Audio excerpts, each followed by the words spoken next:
네, 저 TV조선 최민식입니다. 그 전기 요금이 오를 수밖에 없다고 말씀을 주셨는데, 그럼 앞으로 얼마나 어떻게 올릴 건지는 산업부가 추후 발표를 하는 건지 궁금하고요. 예. 그리고 이제 철강, 정유, 화학 일부 특수업종의 특수성을 좀 고려해야 한다고 말씀을 주셨는데, 이거 어떤 방향으로 어떻게 고려되는 건지 좀 궁금합니다.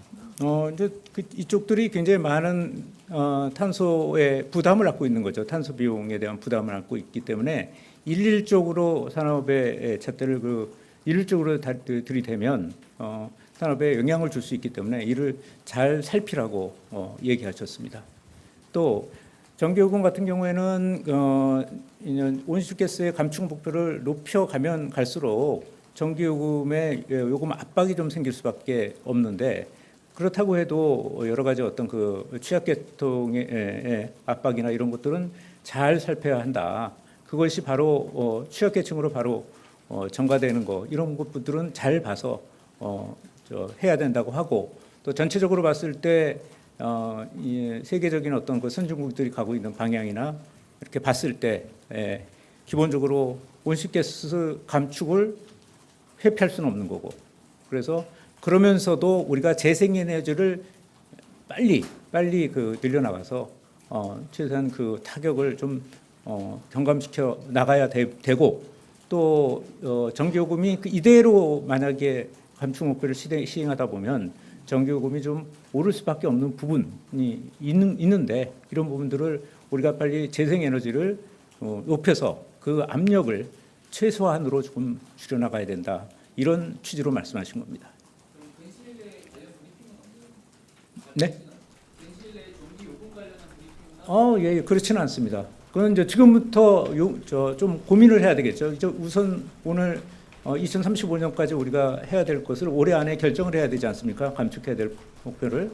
그러면 이제 그 목표를 설정하다 보면 얼마만큼의 압박이 있을 수 있는 건지, 뭐 그런 것들에 대한 고민들을 하겠죠. 그래서 무작정 전기요금을 올린다 내린다 이런 문제가 아니고, 온실가스 목표를 추구하다 보면 그런 압력이 생길 수 있으니까 그걸 잘 살피라는 말씀이셨습니다.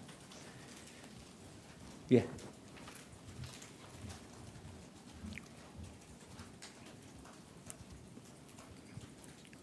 네, 수석님 안녕하세요. 오마이뉴스 이경태 기자입니다. 이 온실가스 감축 관련해서 예전에 대통령께서 국무회의에서 스위스의 탄소세를 언급한 적이 있으셨거든요. 오늘 회의에서도 그런 내용에 대해서 좀 논의가 있었는지 궁금합니다. 대통령께서 직접 그 얘기는 안 했는데 논의 과정에서 다른 분들이 그런 얘기를 좀 하신 걸로 알고 있습니다. 요거는 브리핑이 끝난 다음에 또 이제 다른 어떤 전문가 비서관 분들이, 담당 비서관이 여기 와 계시니까 그분한테 좀 여쭤보는 것도 좋을 것 같습니다. 네. 네, 안녕하세요, 수석님. 한국일보 우태경입니다. 네. 그 전기요금 인상 관련해서 추가 질문 좀 드리고 싶은데요.